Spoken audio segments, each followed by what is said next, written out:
azumin bana fa gaskiya an yi shi cikin ga zafi ga shi ba kuɗi komai abincin ma yanzu kana ga dan tallafin da sai da na karya ɗaya da kwaki a buta a ban ɗaki na yi lau. to ni je da naji gidan wanka Allah ne kawai yayi bazan karya ba na ce da na ɗan sha ɗan na barin ba ku wani likin in ka sha mu a matsayin mu na malami wato dan ainihin dole in biya ka wata ɗan sirri da kakara da in ka sha shayin da ba sukari ba lafta baya karya azumi.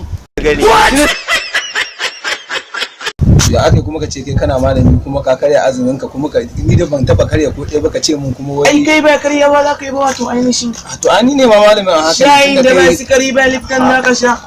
ka sha ne kai ga yana ai maganar da kake mun ka ce mu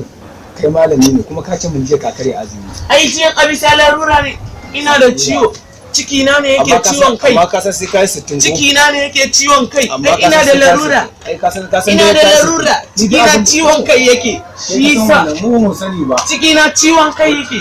da ciki na baya ciwon kai tunda na gaya ma magana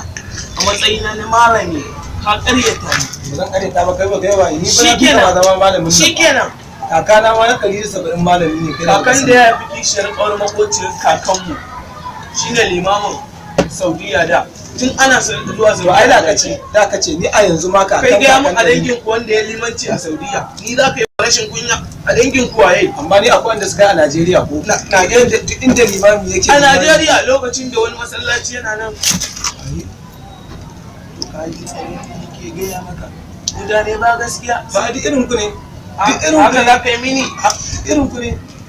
shi kuskura ba ke alwala yake barkan alwala yake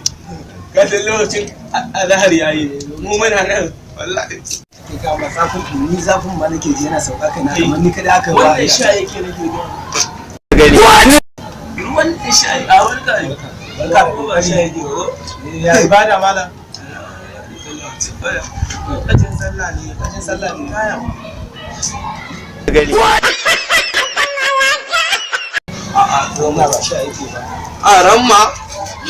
sannu da kokari ai magana ba ba ina aka kira limai wata kan ainihin tarba wallahi kurba ɗaya gani